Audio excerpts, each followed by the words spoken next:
You watch her lean in toward the other man, laughing at something he whispered, her hand briefly touching his arm. You've been sitting across the table for 20 minutes, trying to make conversation, trying to be interesting, trying to show her you're different from all the others. But her eyes keep drifting. Her attention keeps wandering. You feel the familiar tightness in your chest, that gnawing sensation you felt so many times before, the one that tells you you're losing before the game even begins. You drove 40 minutes to get here, you planned what you'd say, you wore your best shirt, yet somehow, inexplicably, you're invisible, while he, the guy who showed up 15 minutes late, who barely seems to be trying at all, commands the entire room with his presence. What does he have that you don't? What secret does he know that transforms every interaction into effortless attraction? The answer lies buried in a truth so uncomfortable, so contrary to everything modern dating advice tells you, that most men will never discover it. But once you understand it, once you truly internalize what Machiavelli knew 5 centuries ago about human nature and power dynamics, you'll never see relationships the same way again. The comfortable lie you've been sold is that being a good person, being respectful, being attentive and available will naturally attract the woman you desire. You've heard it repeated in countless articles, seen it preached in relationship advice columns, absorbed it from movies and television shows that profit from selling you romantic fantasies. Be yourself. Show your emotions. Communicate openly. Express your interests clearly.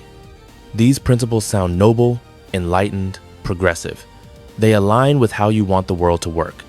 But there's a brutal disconnect between what sounds morally correct and what actually generates attraction in the real world. And this disconnect creates an army of confused, frustrated men who can't understand why doing everything right produces all the wrong results. You've experienced this yourself, haven't you? That moment when you realize that the woman who told you she wanted honesty and vulnerability seemed to lose interest the moment you actually provided it. That confusing reality where the friend who treats women with casual indifference somehow dates more successfully than you do with all your careful consideration and genuine respect. Something doesn't add up, and the cognitive dissonance eats at you because you don't want to believe that kindness is punished while calculated distance is rewarded. Niccolo Machiavelli understood something fundamental about human psychology that most people spend their entire lives refusing to acknowledge. In his world of Renaissance politics, survival depended on seeing people as they actually are, not as you wish they were. The same man who wrote that it's better to be feared than loved if you cannot be both wasn't advocating for cruelty or manipulation for its own sake. He was describing the harsh mathematics of power and attraction that govern human interaction, whether you acknowledge them or not. When Machiavelli observed that men judge more by their eyes than by their hands, that everyone sees what you appear to be but few feel what you are, he identified a pattern that extends far beyond political maneuvering into every arena where desire and influence intersect. The uncomfortable truth is that perception shapes reality more powerfully than actual virtue ever could. And the man who understands how to shape perception holds an advantage that the genuinely good man, trapped by his own authenticity, can never access. Watch what happens in the earliest moments of any interaction between a man and a woman he finds attractive. Most men approach with their interests clearly visible, their intentions transparent, their desire evident in every word and gesture. They lean in when she speaks, they laugh enthusiastically at her jokes, they agree with her opinions, they offer compliments freely, they text back immediately. They're available whenever she wants to see them. This behavior feels right because you've been conditioned to believe that showing interest demonstrates confidence and that hiding your feelings is dishonest game playing. But observe the results. Notice how often this transparent availability creates not attraction but comfort, not desire but friendship, not passion but a strange kind of emotional utility, where she values your attention without ever wanting to reciprocate it romantically. The dynamic establishes itself within the first conversation, often within the first few minutes. And once you've been categorized as the eager pursuer, as the one who cares more, as the one whose attention is guaranteed, reversing that perception becomes nearly impossible. Now observe the man who operates differently, the one who approaches with an entirely different framework. He engages, but incompletely. He shows interest, but punctuated by absence. He validates, but selectively. He creates moments of connection followed by unexplained distance. He never fully confirms or denies his interest. He remains perpetually slightly out of reach, slightly ambiguous, slightly mysterious. You might call this manipulation, and in a sense, you'd be right. But Machiavelli would call it understanding the fundamental asymmetry of desire. Human beings, particularly in the context of romantic attraction, are wired to pursue what retreats and to retreat from what pursues. This isn't a conscious choice or a character flaw. It's embedded in our evolutionary psychology, visible in every species where mate selection involves competition and display. The scarce becomes valuable, the abundant becomes invisible, the certain becomes boring, the uncertain becomes obsession. This isn't how you want the world to work, but it is how the world works. And the man who refuses to accept this reality out of moral principle pays for that refusal with loneliness, while the man who accepts it gains an unfair advantage that compounds with every interaction. The mechanism operates through what psychologists call intermittent reinforcement, the same principle that makes gambling addictive and inconsistent validation more powerful than constant praise. When you provide steady, predictable attention, you create a baseline. The woman knows she has your interest. She knows you'll respond to her messages. She knows you'll make yourself available. This certainty eliminates tension. And without tension, there's no electricity, no charge, no pull. But when your attention becomes unpredictable, when moments of connection alternate with inexplicable withdrawal, when she can't quite determine how you feel or where she stands, her mind begins working to solve the puzzle you've created. She finds herself thinking about you when you're not there. She notices when you don't text back immediately. She wonders why you seemed so engaged last time but distant today. She starts questioning whether she said something wrong, whether she misread the situation, whether she needs to do more to capture your interest. The power dynamic has reversed without her even realizing it. Now she's pursuing. Now she's investing emotional energy into gaining your validation. Now your attention has become valuable because it's no longer guaranteed. Machiavelli wrote that one must be a fox to recognize traps and a lion to frighten wolves. In the context of modern dating, being the lion means having genuine confidence, authentic value, real options. But being the fox means understanding that how you present that value matters more than the value itself. A man with tremendous qualities who makes himself completely available and transparently interested will often lose to a man with fewer actual merits who understands how to create the perception of scarcity and challenge. This seems unjust, and perhaps it is, but injustice doesn't make it false. The woman doesn't consciously think I'm going to be more attracted to the man who plays games. She simply finds herself more drawn to the man whose interest feels like an achievement rather than a given, whose attention feels earned rather than automatic, whose validation carries weight because it's selective rather than universal. Her attraction isn't a rational calculation, but an emotional response to perceived value, and perceived value depends entirely on presentation. The brutal advantage comes from accepting this reality without resentment. Most men operate from one of two positions. Either they follow conventional advice and wonder why authenticity doesn't produce results, or they discover these dynamics and become bitter, viewing women as shallow or manipulative for responding to strategic behavior rather than genuine goodness. Both positions miss the essential insight. Women aren't consciously choosing to reward calculated distance over authentic interest. They're responding to evolutionary patterns embedded so deeply that they operate beneath conscious awareness. Just as you find yourself more attracted to a woman who seems slightly unattainable than one who makes her interest too obvious, women experience the same psychological pull toward perceived value and challenge.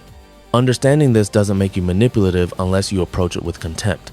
It makes you effective if you approach it with acceptance of human nature as it actually exists rather than as you wish it existed. The practical application requires subtlety because crude game playing becomes transparent and counterproductive. You're not trying to trick anyone or to pretend indifference you don't feel. You're calibrating your investment to match or slightly lag behind hers, creating space for attraction to grow rather than smothering it with premature intensity. When she texts you, you respond, but not always immediately. When she shares something, you engage with genuine interest, but you don't transform every interaction into an interrogation designed to keep her attention.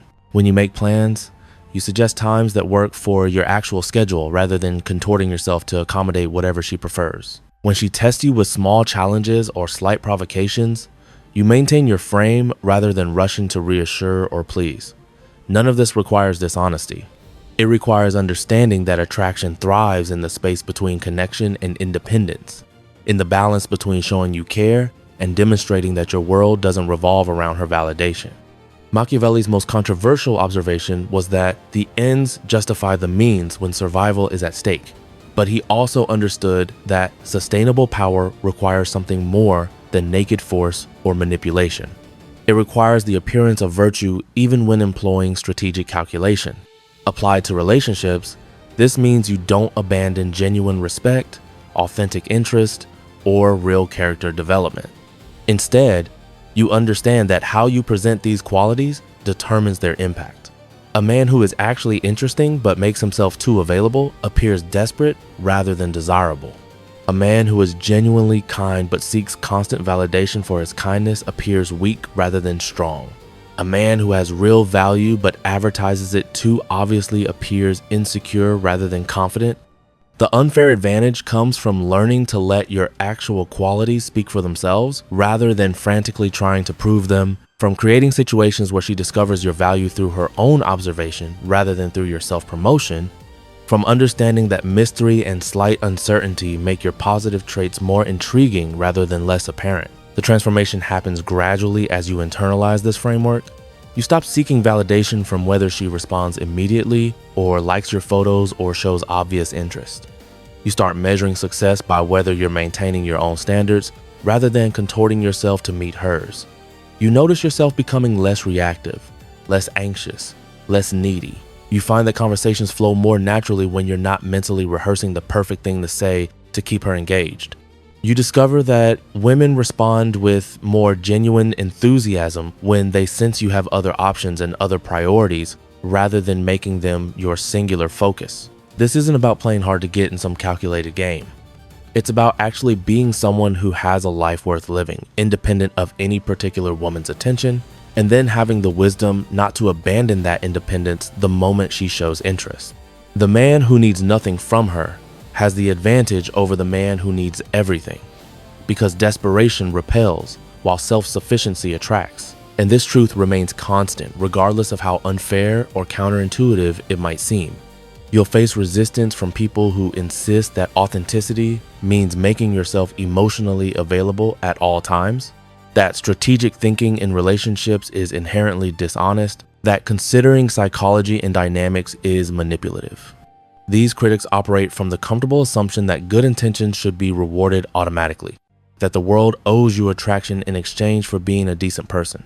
But Machiavelli would tell you that the world owes you nothing, that virtue without power is ineffective, that understanding how systems actually work beats clinging to how they should work. You can choose moral purity and accept the consequences, or you can choose effectiveness and accept the responsibility that comes with understanding influence. The unfair advantage exists precisely because most men refuse to accept these dynamics, because they'd rather believe comfortable lies than uncomfortable truths, because they've been sold a fantasy where being nice and being successful are the same thing. The deepest level of this advantage emerges when you realize that understanding these dynamics doesn't require abandoning your values or becoming someone you're not. It requires seeing clearly. Machiavelli wasn't advocating for cruelty in relationships or using people as objects. He was advocating for seeing people as they are rather than as you wish they were, for understanding motivation and behavior without the distorting lens of romanticism. When you see that intermittent reinforcement creates stronger emotional bonds than constant validation, you're not learning how to manipulate. You're learning how human psychology actually functions. When you recognize that perceived scarcity increases value while perceived abundance decreases it, you're not becoming dishonest. You're accepting economic principles that govern everything from commodities to attention. When you understand that mystery and challenge sustain attraction while predictability and availability diminish it, you're not playing games. You're working with the grain of human nature rather than against it. The brutal truth Machiavelli offers isn't that you should become calculating or cold. It's that effectiveness in any competitive arena, whether politics, business, or dating, requires understanding the actual rules rather than the rules you wish existed. The man who understands that attention is a currency that loses value through inflation will guard his investment more carefully. The man who recognizes that attraction requires tension will create space rather than smothering potential with premature intensity. The man who accepts that people value what they work for more than what comes easily will allow women to pursue and invest rather than doing all the pursuing and investing himself. This isn't manipulation if you're still bringing genuine value, authentic interest, and real character to the interaction. It's intelligent presentation.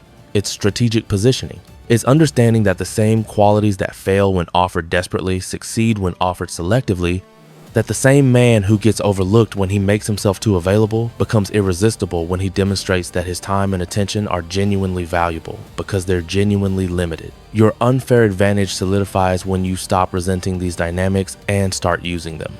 The resentful man becomes bitter, treats women with contempt for responding to these patterns, and ends up alone despite understanding the game.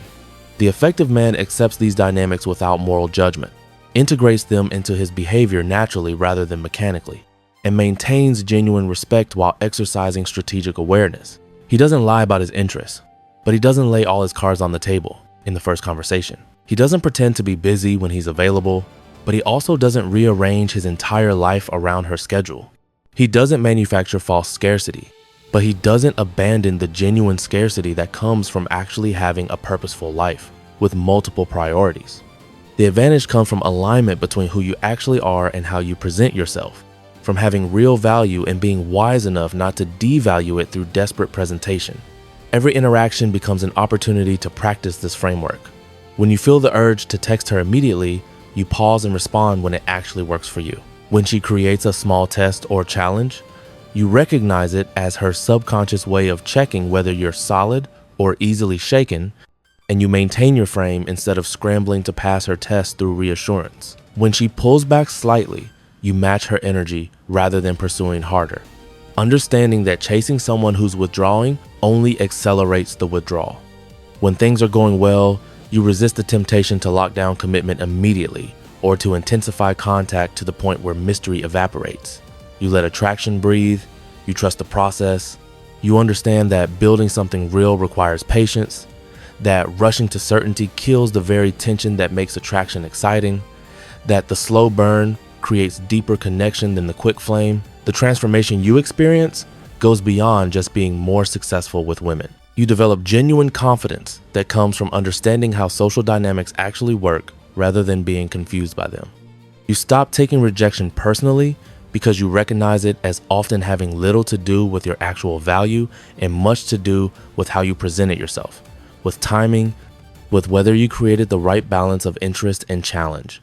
You become less reactive because you understand the patterns rather than being tossed around by emotions you don't understand. You find that other areas of your life improve as you apply these same principles of strategic presentation, selective investment, and maintaining frame under pressure. The unfair advantage in dating becomes a broader advantage in life because the underlying principles about human nature, value, perception, and influence apply everywhere. This is what Machiavelli understood that most people miss. Power, influence, and attraction aren't distributed fairly based on who deserves them most. They flow to those who understand the actual mechanisms through which they operate. The good man who doesn't understand these mechanisms loses to the strategic man who does, regardless of which one possesses more genuine virtue. This seems unjust, and perhaps it is, but your choice isn't between justice and injustice. Your choice is between understanding reality and being victimized by your own ignorance. The brutal truth gives you an unfair advantage precisely because it is brutal, because most men can't handle it, because accepting it requires letting go of comfortable illusions about how attraction should work and embracing uncomfortable realities about how it actually works. You stand now at a choice point. You can reject everything you've just learned, tell yourself it's manipulative or wrong, or that women don't actually work this way, and continue operating from the same framework that's produced the same disappointing results. That's the comfortable choice, the one that lets you maintain your moral superiority while remaining confused about why it doesn't translate to success. Or you can accept that these dynamics are real, that they operate whether you acknowledge them or not, that understanding them gives you genuine power to shape your romantic life, rather than being shaped by patterns you don't understand. You can integrate this awareness into your behavior naturally, letting it inform your decisions without becoming mechanical or bitter about it. You can maintain your genuine respect and authentic interest while exercising the strategic awareness that prevents you from devaluing yourself through desperate presentation. You can become the man who creates attraction rather than chasing it, who generates desire rather than begging for it, who understands that the unfair advantage exists not in being perfect, but in understanding the game well enough to play it effectively. If this perspective resonates with you, if you recognize these patterns in your own experience, if you're ready to understand attraction as it actually works rather than as you've been told it should work, then subscribe to this channel because we're going deeper into these dynamics every single video. Hit that like button if you appreciate content that tells you uncomfortable truths instead of comfortable lies. Drop a comment sharing your own experiences with these patterns. The moments when you realize that conventional advice was leading you in the wrong direction, the times when pulling back created more attraction than pursuing ever did. Share this with someone who needs to hear it, someone still trapped in the confusion of doing everything right and getting everything wrong. The brutal truth isn't pleasant, but it's powerful. And power in understanding human nature is the unfair advantage that separates the men who get what they want from the men who wonder why they never do.